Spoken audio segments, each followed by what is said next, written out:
Bienvenidos a la clase 2 de este módulo 2. Mi nombre es Cristian Hermosilla Valenzuela. Soy nutricionista y profesor asistente adjunto de la Facultad de Medicina de la Universidad Católica de Chile.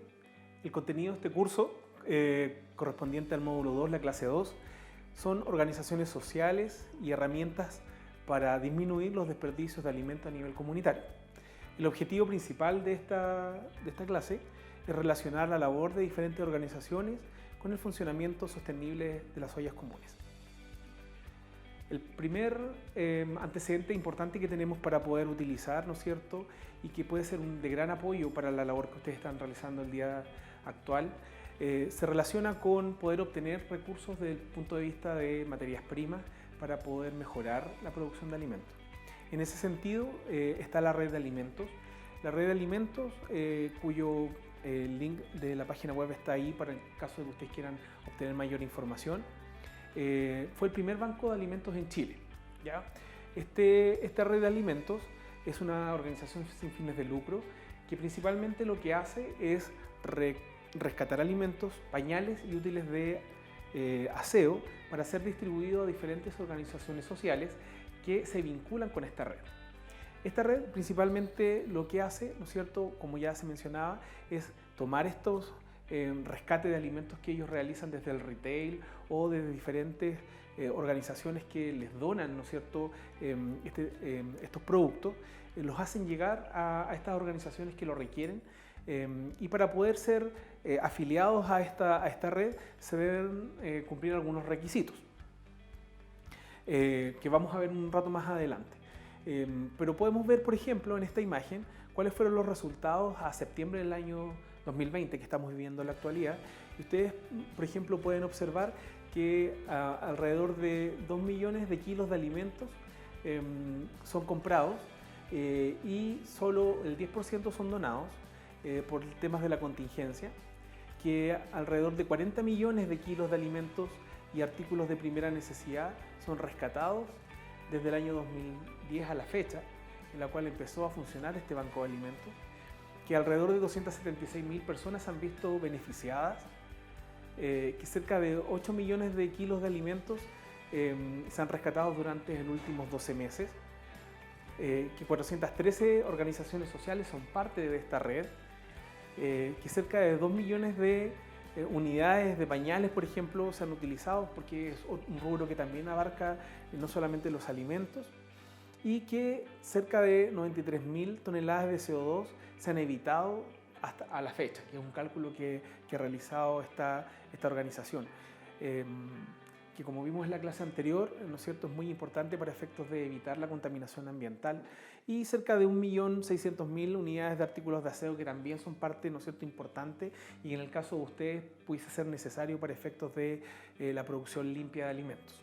Ya, como pueden observar, hay una cantidad muy importante de antecedentes de la red de alimentos que hace que, ¿no es cierto?, puedan contribuir de muy buena forma a tratar de paliar, ¿no es cierto?, la subalimentación o las necesidades importantes que tiene la población en estos momentos, producto de la falta de disponibilidad alimentaria en muchas familias. Ahora, para poder ser parte, como yo les mencionaba, de esta red, existen 5 requisitos.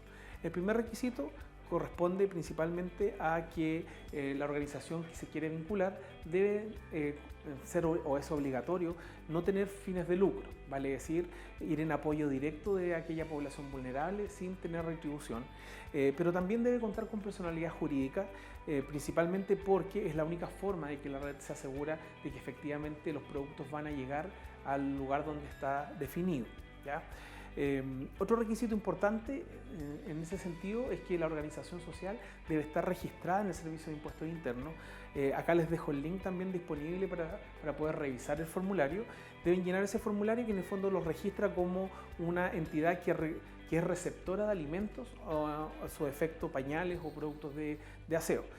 Sin este formulario obviamente no es posible que la red de alimentos pueda hacer entrega de estos productos.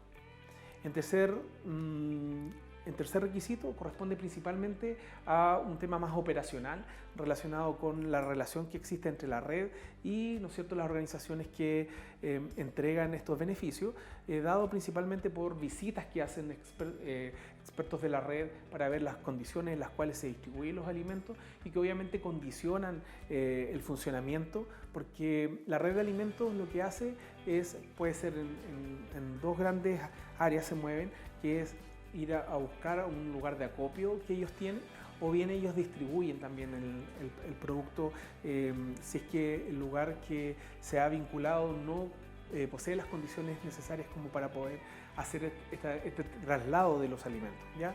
Por lo tanto, la red se tiene que asegurar de poder hacer llegar los productos principalmente perecibles en las mejores condiciones para evitar que se pueda producir, ¿no es cierto?, algún brote, alguna enfermedad proveniente de los alimentos.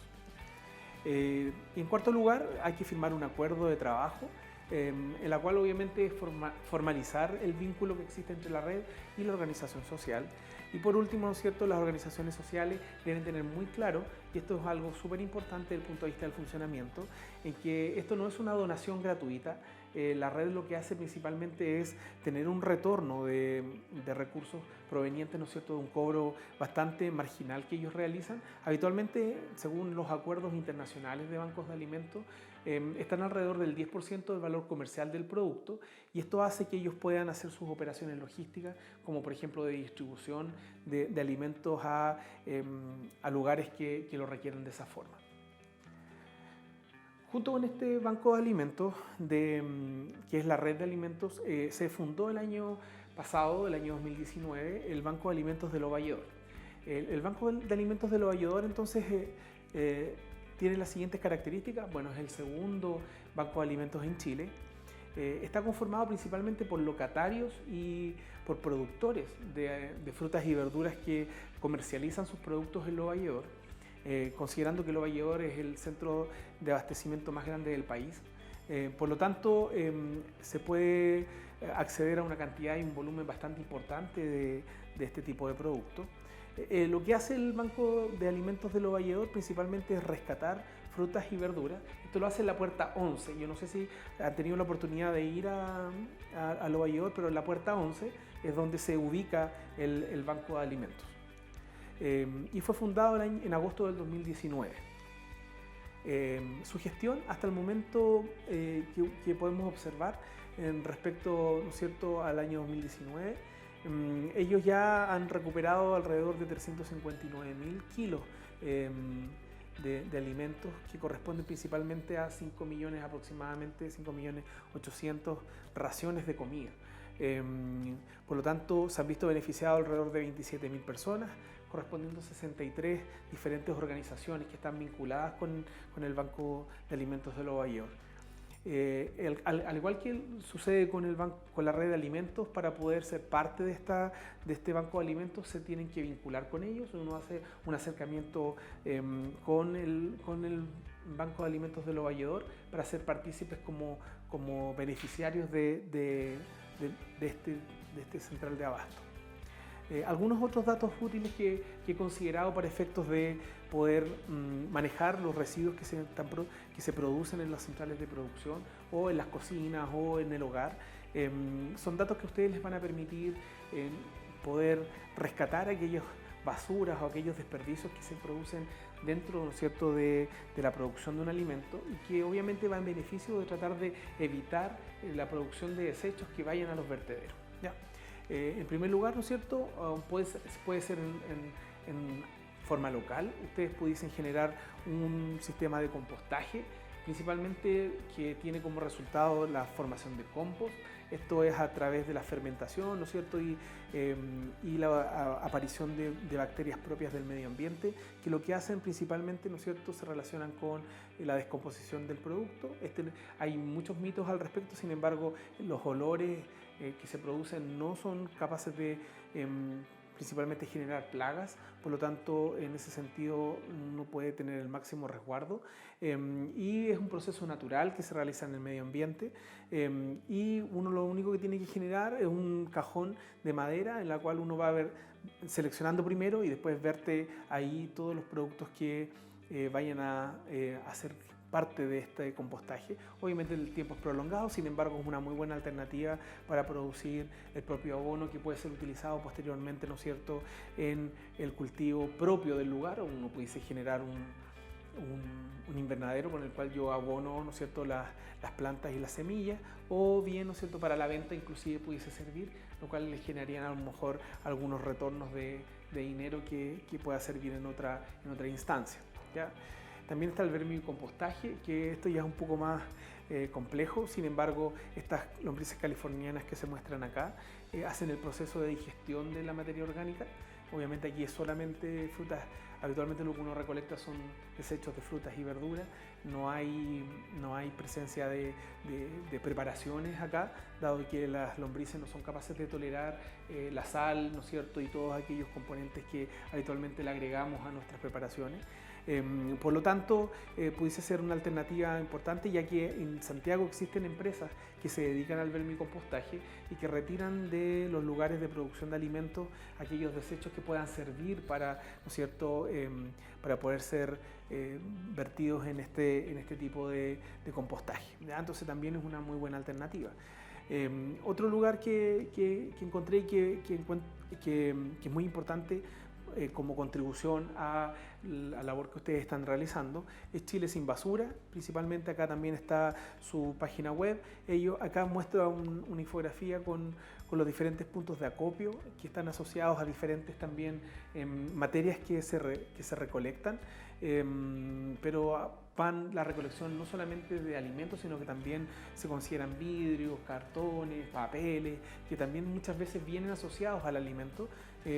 Por lo tanto, dependiendo de la comuna, existen los puntos de recolección, que también es una alternativa bastante positiva desde el punto de vista de la labor que ustedes están realizando.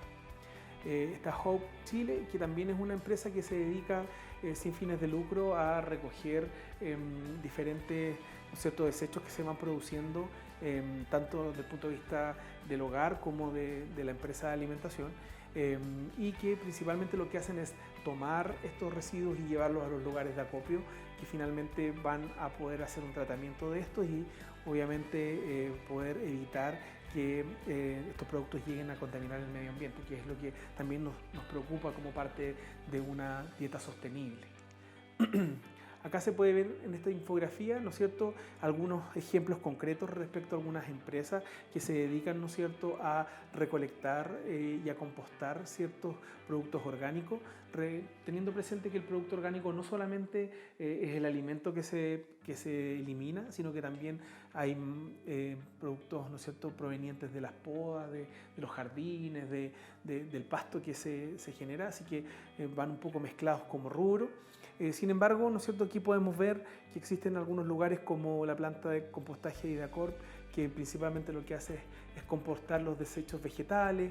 Acá está Reciclaje Industriales, que recibe residuos industriales que hayan sido previamente informados por el Servicio de Salud, ¿no es cierto? Y acá podemos ver diferentes empresas que tienen diferentes acciones también y que contribuyen directamente a tratar de tener un resguardo respecto a no saturar los vertederos y no producir, ¿no es cierto?, esta acumulación de gases de tipo invernadero, que finalmente son los que van dañando nuestro medio ambiente. Y quise dejar para el final esta noticia, principalmente, ¿no es cierto?, que habla sobre la posibilidad de poder evitar que en Chile se pierdan los alimentos y que obviamente puedan ser donados por empresas a diferentes organizaciones. En la actualidad esto está un poco restringido principalmente por la responsabilidad social que tienen las empresas respecto a evitar la contaminación alimentaria y obviamente la enfermedad de los usuarios. Sin embargo, dada la importancia que tiene el poder rescatar estos alimentos que todavía están útiles para el consumo y mejorar, ¿no es cierto?, la ingesta alimentaria de la población, es que ya va en el trámite de vuelta de la Cámara del Senado, pasó a la Cámara de Diputados, se supone que está ya en sus últimas tramitaciones. ¿Y qué nos dice este proyecto de ley? Principalmente que propone que aquellos lugares que se dedican, ¿no es cierto?, a la producción y la venta de alimentos puedan ofrecer a sus clientes la posibilidad de que se lleven lo que aquellos alimentos que están consumidos. Y en el fondo, más, porque esto habitualmente se hace en la actualidad, uno puede pedir llevarse lo que quedó en el plato, sin embargo, esto es una obligación, ¿vale? Es decir, no se puede perder nada. ¿Ya? Por otro lado, prohíbe la destrucción de alimentos. A la fecha, habitualmente se incineran los alimentos que tienen defectos, pero pueden ser defectos del envase, defectos del rotulado, defectos que en el fondo están asociados a un aspecto más físico, externo del alimento, más que a la condición de uso, ya que la condición de uso es totalmente aceptable, no hay riesgo para la salud y tampoco hay un deterioro desde el punto de vista nutricional que pudiese afectar, ¿no es cierto?, la salud de la población que va a hacer uso de este tipo de alimentos. Y por último, ¿no es cierto?, en aquellos supermercados de más de 100 metros cuadrados también hay una obligación por parte de ellos de donar los alimentos más rotulados, ya que en la actualidad son sacados de las gavetas o de los diferentes lugares donde están en exhibición en los supermercados para ser eliminados, ya porque tampoco existe la posibilidad de poder entregarlos o donarlos. Y habitualmente tenemos problemáticas desde el punto de vista del vencimiento, que se acerca mucho la fecha de vencimiento. De hecho, la ley puntualiza un poco más allá y dice que ojalá dentro de los 7 días previos a el vencimiento se pudiesen donar estos alimentos para ser consumidos rápidamente, ¿ya? Por lo tanto, creo que esta es una muy buena iniciativa que se ha desarrollado porque obviamente nos puede ayudar a paliar las necesidades que en la actualidad se están viviendo y poder, ¿no es cierto?, redestinar estos recursos a aquella población que lo requiere. Bueno, con esto damos término al presente clase. Le queremos dar las gracias por su atención prestada y también los queremos invitar a que puedan contestar la evaluación que se me envía por correo a cada uno de ustedes. En esto hemos logrado elaborar algunas preguntas que nos permiten poder medir el grado de avance de conocimientos que se han entregado durante este curso y también esperamos haber cumplido con las expectativas que ustedes habían planteado al respecto. Cualquier duda, cualquier consulta, dejo mi correo electrónico personal en caso de que requieran más información. Muchas gracias.